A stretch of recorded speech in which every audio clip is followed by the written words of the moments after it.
우리 당이 당면한 문제들에 대해서 하나하나 제가 순리대로 풀어나갈 것이다. 약 60여일 전 자신 있게 말했던 한동훈 대표였죠. 하지만 대통령과 제대로 각을 세우지도 그렇다고 밀착하지도 못하면서 당내 기반만 점점 취약해져 가고 있다는 말이 나옵니다. 당내 정치 지도자 선호도 조사 흐름을 봐도요. 별다른 반등 모멘텀을 찾지 못하고 있는 것 같은데요. 총선 직전에는 이재명 대표와 오차범위 안에서 붙었던 한 대표. 이번 조사 결과를 보니까 이렇게 15%, 총선 참패 직후와 엇비슷한 수치를 나타내고 있습니다.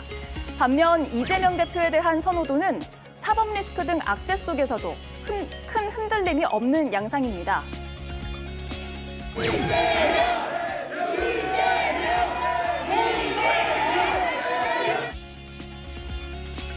이재명 25%, 한동훈 15%. 앞으로는 이 구도가 어떻게 바뀔지 궁금해집니다. 이재명 대표의 선호도가 25% 나왔거든요. 최근에 검찰의 구형이 있었잖아요. 영향이 없었나요?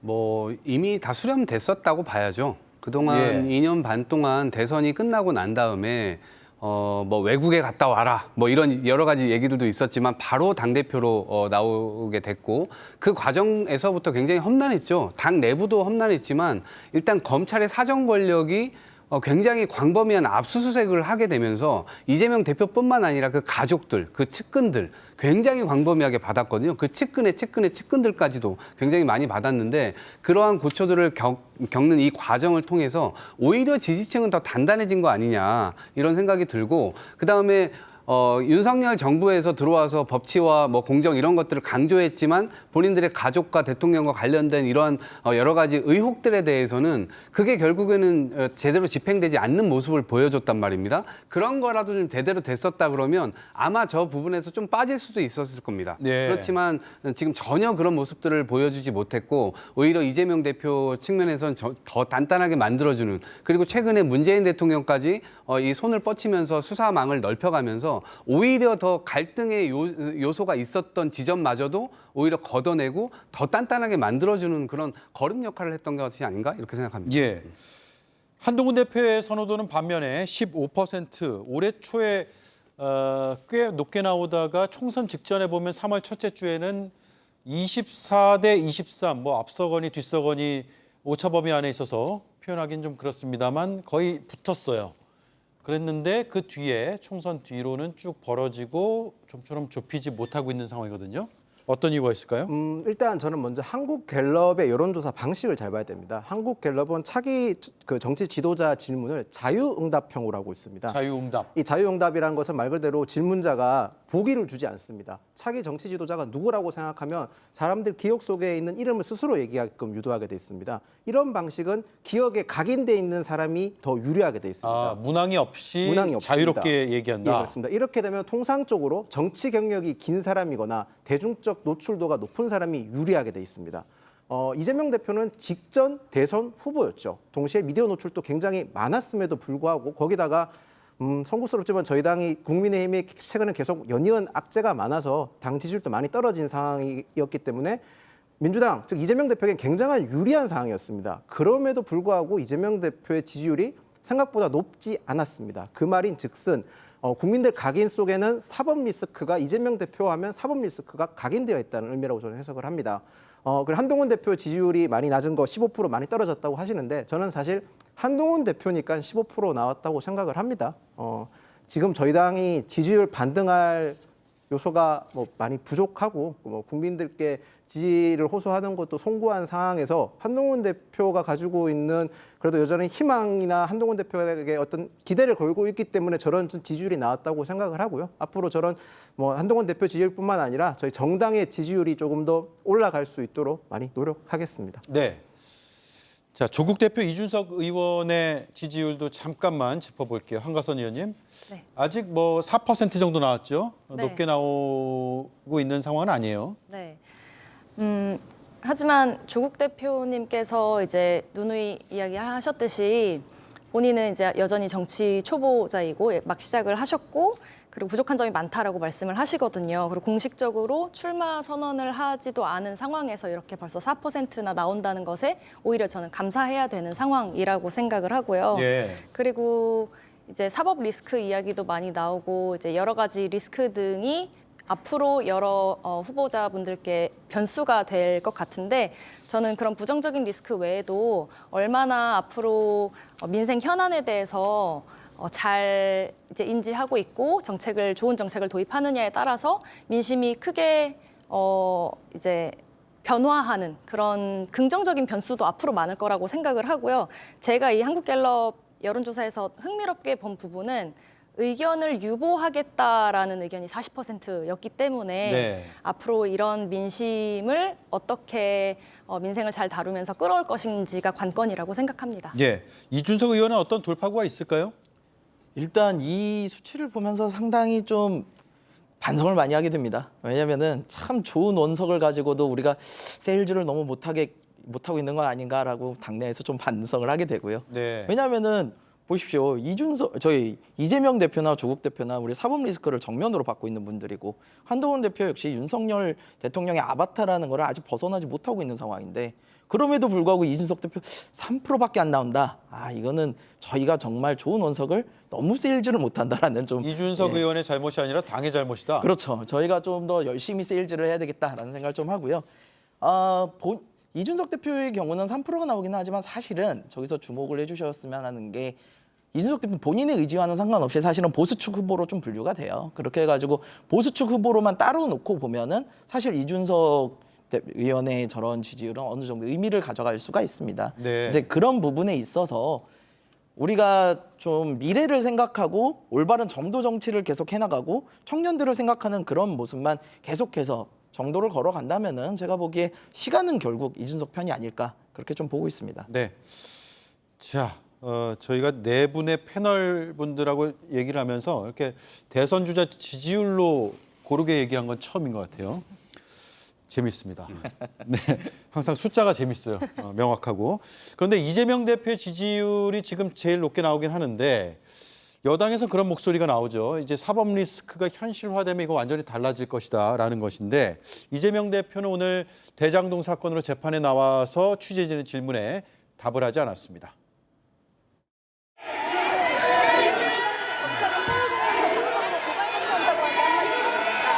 김건희 여사 불기소로 가닥 잡혔는데 어떻게 보시는지 한 말씀만 부탁드립니다. 네. 지난해 이재명 대표가 9월 21일에 국회에서 이재명 대표 체포 동의안이 가결이 됐었거든요. 그리고 민주당에서는 이재명 대표 체포 동의안에 가를 찍은, 그러니까 가결파를 색출해야 된다라는 목소리가 나왔다는 논란이 당시에 일었죠. 그렇게 이제 1년이 지났습니다. 그때와 지금 상황은 완전히 좀 달라졌다고 봐야 될까요? 중간에 전당대회도 있었고요. 그렇습니다. 아무래도 그렇죠. 내부적으로도 달라진 것들이 많고 외부적으로도 달라진 게 많은데 일단 내부적인 것은 일단 판세 자체가 완전히 달라졌죠. 더 견고해졌습니다. 그리고 내부적으로 사실 뭐 전략상의 어떤 뭐 생각의 차이였는지는 모르겠지만 정부 여당과 그다음에 대통령실에서는 제가 볼 때 노림수가 좀 있었던 것 같아요. 검찰을 좀 앞세워가지고 범죄자로 만들어 놓으면 이미지를 그렇게 만들어 놓으면 정치 없이도 사법만으로도 충분히 모든 정치들을 다 할 수 있다고 생각했었던 것 같습니다. 예. 그러니까 검찰 수사를 개시를 해놓고 범죄자로 낙인을 딱 씌워놓고 사실상 범죄자는 만나지 않는다. 라는 입장을 정확하게 대통령이 국민들 앞에서 막 얘기하지 않았습니까? 그게 2년 됐던 겁니다. 그러니까 사실상 정치가 다 사라지고 사법이 이 정치를 대신하게 되는 아주 이상한 이 나라가 된 상황인데 그런 부분들이 하나가 있고요. 그다음에 두 번째로는 그때 당시만 해도요. 양명주와 관련돼서 양평땅이나 명품백이나 이런 의혹이 나왔을 때만 해도 정확하게 어떤 팩트나 뭐 더 정확한 어떤 증거 자료들 이런 것들이 좀 약간 미진했던 면들도 있었죠. 네. 근데 그러면서 시간이 지나면서 그것들이 더 많이 누적이 되고 그 의혹은 더 사실로 드러나는 듯한 경향성을 굉장히 많이 보여주죠. 이제 그런 것들을 오히려 덮기 위해서 대통령실이든 아니면 정당이든 거대한 방탄을 지금 하고 있는 거 아니냐라고 하는 의혹도 외부적으로는 덧붙여졌기 때문에 국민들 입장에서 볼 때는 당연히 이 부분에 대해서는 야, 윤석열 정부가 국정을 제대로 운영하는 것도 없이 자신들을 향한 방탄만 하는데 이 부분에 대해서 가장 맞서 싸울 적임자가 누구냐? 라고 볼 때는 이재명 대표다라고 이제 보고 있는 것이고 네. 그래서 이번 이 총선 때도 마찬가지고 지난번 보선 때도 마찬가지고 국민들의 어떤 윤석열 심판성 이 표를 민주당에 몰아주셨다고 생각합니다. 그런 것들은 이제 민주당에서는 잘 해나가야 되는데 여전히 어쨌든 작년과 지금 상황은 완전히 달라진 모양새다 이렇게 말씀드립니다. 네. 반면에 여당에서는 10월 위기설이라는 용어를 많이 쓰는 것 같아요. 저는 이동학 최고위원과 의견이 좀 다른데요. 물론 제가 타당 이야기라서 정확하게 알 수는 없겠지만 일단 우선적으로 말씀드릴 게 당 내부적으로 이재명 대표는 사법 리스크가 있고 당 외부적으로는 조국 혁신당에서 영광 군수 재보궐선거에서 지금 위협을 받고 있는 상황이죠. 그리고 저는 또 하나 주목해야 될 점이 이번에 대통령 제2 요구 법률안 중에서 노란봉투법과 전국민 25만 원 지원법은 이탈표가 나왔습니다. 야당에서 이탈표가 나왔는데요. 특히 전국민 25만 원 지원법 같은 경우는 이재명 대표의 핵심 공약이었습니다. 자신의 가장 큰 정책에 있어서 같은 당 의원들이 따르지 않는 점은 그건 어떻게 보면 민주당 내부에서도 충분히 이재명 대표의 사법 리스크에 대한 우려가 있다는 걸 반증한다고 저는 생각을 합니다. 이재명 대표가 겉으로는 되게 튼튼해 보이고 일국체제이지만 저는 분명히 이재명 대표에 대한 비명계들의 숨겨져 있는 목소리가 있다고 생각을 하고요. 그 목소리는 사법 리스크가 현실화됐을 때 드러날 것으로 보고 있습니다. 네. 김성일 의원님, 예. 다음 주에 위증교사 의혹 1심 결심 공판이 있습니다. 네. 그러니까 검찰의 구형량이 이제 나오겠죠. 네네. 11월에는 공직선거법 1심 선고 이제 날짜까지 예정이 됐습니다. 11월 15일에 나오게 됩니다. 네네. 그런 일련의 법정에서 일어나는 사건들이 어떤 지지율의 변화를 가져올 거라고 보세요? 저는 지지율에 큰 변화를 기대하기는 좀 어렵다고 봅니다. 예. 이유는 두 가지인데요. 하나는 선반영이에요. 지금 이재명 대표가 이러한 사법 리스크에 노출된 지가 벌써 시간이 꽤 지났습니다. 2년, 3년 지금 돼가고 있는데요. 이런 부분에 있어서 이미 국민들이 어느 정도 이재명 대표의 사법적인 문제가 있을 수 있구나라는 걸 어느 정도 감안을 하고서도 지지를 하고 있다고 저는 보여요. 그렇기 때문에 그 지지율이 이미 선반영이 돼 있을 가능성이 매우 높다. 그래서 만약에 법정 구속이라든가 큰 이벤트가 없지 않는 한 여기서 1심 선고만 가지고 지지율에 큰 변동을 바라는 건 좀 무리일 것 같고요. 네. 두 번째 이유는 이겁니다. 사람들이 검찰을 믿지를 못할 거예요. 왜냐하면은 저는 검찰이 공정하게 수사를 하고 있다고 믿고 싶습니다. 그러나 검찰이 지금 이재명 대표에게 하는 칼날과 김건희 여사에게 하는 칼날은 그 칼날의 강도가 전혀 다르거든요. 그러다 보니까 이재명 대표가 어떤 검찰이 이제 2년 구형을 했어요. 사실 공직선거법 관련해서 굉장히 센 구형입니다. 근데 이 말을 검찰이 정말 공정하게 판단을 했구나라고 보는 국민들이 많지 않을 거라는 거예요.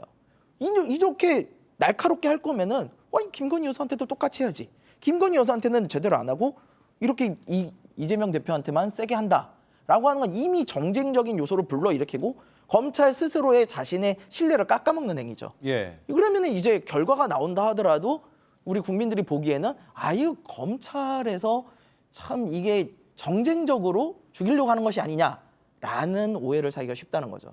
그래서 저는 지지율의 변동은 크지 않을 수 있다. 이렇게 좀 보는 상황이고요. 한 가지만 덧붙여 말씀드리면요. 이게 저는 이 지지율의 변동이 없는 게 상당히 안타깝습니다. 이게 국민들의 도덕 불감증이 심해졌다라는 생각을 좀 해요. 우리 옛날에는 정치권이 누구보다 깨끗해야 된다라고 해서 오히려 그들에게 더 엄격한 잣대를 들이댔거든요. 네. 근데 솔직히 말씀드리면 이재명 대표 같은 경우에 화천대유 해가지고 정말 천문학적 돈이 얽힌 그런 사건과 지금 연루가 돼 있는 상황이에요. 연루된 것만 가지고도 사실 엄청난 비난의 화살을 받을 수 있습니다. 그리고요. 대통령 같은 경우는 지금 세상에 어떤 고위공직자가 자신의 부인이 명품백을 받는 거를 감쌀 수 있겠습니까? 어떤 부분도 그건 못 하실 거예요. 그냥 정말 잘못하고 있다고 보는 거고요. 그다음에 조국 대표님 마찬가지로 사실은 고위공직자가 자녀의 입시 비리에 관련해서 연루가 되었다. 이거 옛날 같았으면 상상도 못하는 일이에요. 근데 이런 것들이 이제 반복이 되다 보니까 국민들이 아 정치권이 저래도 되나? 라는 어느 정도 불감증에 빠진 게 아닌가. 무뎌졌다. 예, 저는 그게 상당히 안타까운 부분이라고 생각합니다. 예. 어제 본회의가 있었죠. 이재명 대표와 조국 대표가 본회의장에서 대화를 나누는 모습이 카메라에 잡혔는데, 자, 저 모습입니다. 악수도 하고요. 또 무슨 대화를 나눴는지 모르겠으나 또 자리를 떠서 뒤에서 다시 한번 또 얘기를 나누고 있는 누구죠? 최민희 의원인가요? 제가 정확히 안 보이네요. 네, 그렇게 대화를 나눴는데 저 궁금한 게 지금 재보궐선거로 굉장히 날이 서 있단 말이에요. 두 대표가 무슨 얘기했을까요? 저는 재보선 얘기보다는 윤석열, 김건희 부부에 대한 이야기나 혹은 경제 실정에 관한 이야기를 더 하지 않았을까 싶은데 지금 지난해만 하더라도 세수 결손이 56조 원이 났습니다. 근데 올해 또 초유의 뉴스가 또 나왔어요. 30조 원이래요. 물론 여러 가지 측면에서 기업들이 굉장히 어렵고 특히나 반도체 여기에서 뭐 법인세가 많이 안 들어왔다라고 얘기를 하는데 이렇게까지 차이가 많이 나는 경제 이 관료들은 전 처음 봤습니다. 그러니까 그러다 보니까 그런 문제들 결국에는 민생에 대한 문제에 이 야당이지만 이 무한 책임을 져야 되는 여당과 이 대통령실을 어떻게 하면 견인을 낼 수 있겠느냐. 저는 이런 대화를 좀 나누지 않았을까 싶고요. 그런 것들이 결국 이번 뭐 재보선에서도 후보들의 어떤 목소리로 나오지 않을까 싶습니다. 네, 조국 혁신당은 지금 민주당과 재보궐선거 지역구 두 곳에서 굉장히 신경전을 펼치고 있고 또 부산 금정에서 단일화 여부를 놓고도 갈등 아닌 갈등을 빚는 것으로 보이는데 단일화 됩니까? 부산에서? 단일화 되어야죠.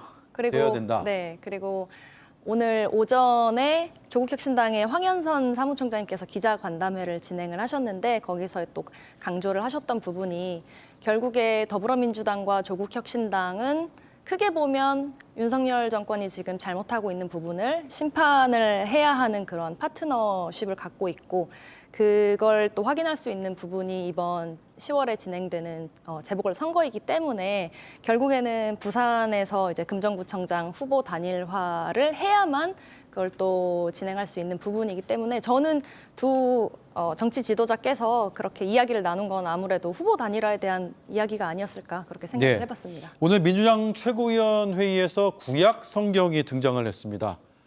윤석열 대통령의 후보 시절의 발언까지 나왔는데 어떤 맥락이었는지 일단 들어보겠습니다. 배우자가 구약 성경을 다 외운다며 독실한 기독교 신자임을 암시하는 윤석열 후보의 거짓말. 제가 오늘 구약 성경을 가져왔습니다. 이거는 저도 꽤 똑똑하다고 생각하는데 절대로 못 외웁니다. 불가능입니다. 근데 제가 이렇게 했으면 아마 외우냐 못 외우냐 했으면 징역 한 5년쯤 하지 않았을까 싶은데요. 네. 맨날 가서 외우세요? 한 페이지 외우세요? 예, 45년째 크리스찬인데요. 저도 군대 있을 때 그걸 한번 외워보자 하고 도전해 본 적이 있는데 김건희 여사께서 구약 39권을 다 외웠다 그러면 정말 존경합니다. 사실 죄가 많은 곳에 은혜가 더욱 넘친다라고 얘기하는 네, 우리가 웃고 있지만 검찰 권력은 질서 유지의 최우 수단인데 공정이 생명이죠. 이런 뭐 성경을 다 외운다 이런 얘기 사실은 처벌 대상도 아니고 웃어 넘기는 게 맞습니다. 법에도 그래 돼 있죠. 그런데 이거를 불공평하게 적용하는 게 문제겠죠. 네, 검찰의 뭐랄까요, 공정하지 않은 수사의 강도 이런 것들을 우회적으로 비판한 것으로 보이죠. 네, 그렇게 보입니다. 이게 이재명 대표 입장에선 당연히 그렇게 느껴질 겁니다. 제가 계속 거듭 말씀드립니다만 김건희 여사에 대해서 저렇게까지 무딘 칼라를 휘두르고 있는데 사실상 솜방망이거든요. 아니 세상에 어떤 검사가 가가지고 핸드폰 반납하고 출장 가가지고 조사를 해놓고는 그거를 조사라고 이야기를 하겠습니까? 그런 부분들에 있어서 굉장히 불공정한 건 맞죠. 다만 근데 이 구약 성경 관련한 건과 이재명 대표 본인의 공직선거법 관련한 부분을 비교하는 건 무리가 있어요. 왜냐하면은 이재명 대표님이 공직선거법 관련해가지고 이야기를 하신 거는 어쨌든 대장동 백현동 사건 관련자 중에 한 명인 김문기 씨를 몰랐다라고 했던 부분이에요. 근데 같이 해외 가가지고 골프도 치시고 하셨다는 게 나왔거든요. 근데 골프가 무슨 우리가 수십 명 뛰는 마라톤 대회도 아니고 이제 골프라는 게 한 팀에 4명 정도 치시는 건데요. 뭐 몰랐을 가능성은 굉장히 낮다고 보여요. 그리고 국토부가 용도 변경에 대해서 협박을 했다라고 했다는데 뭐 당시에 말이 꼬였다고는 변명을 하셨습니다만 어쨌든 국민을 상대로 선거와 관련된 치명적인 그런 거짓말을 하신 건 맞아요. 이제 그거에 대해서 어떻게 판단을 하느냐는 사법부가 판단하겠지만 그런 것과 구약 성경을 다 외운다라고 했다는 것이 선거에 과연 치명적인 영향을 미쳤는가? 저는 예시로서는 좀 적당하지는 않다라는 생각은 듭니다. 네. 지금 뭐 여러 가지 이제 시각이 있을 수 있는데 야당 최고위원회 자리에서 저런 발언은 좀 조롱성 발언 아니냐 이런 지적도 나왔어요. 동의하세요? 네, 한켠에서는 저는 그런 비판 나올 수 있다고 봅니다. 왜냐하면 정치권에서 뭐 풍자나 유머 이런 것들은 얼마든지 또 사용할 수 있다고 생각을 해요. 그런데 이제 최고위 자리에서 특히나 또 대표님께서 있는 같은 그런 자리에서 뭔가 좀 가벼운 모습들을 보여주게 되면 국민들께서는 당연히 이런 부분들에 대해서는 눈살을 좀 찌푸릴 수도 있다. 네. 근데 그 본질적으로는 아까 김성열 의원께서 얘기하신 대로 거짓말이라고 사실상 이재명 대표의 어떤 기억에 의존한 발언 자체를 규정하시는 건 저는 오히려 좀 위험하다고 생각을 합니다.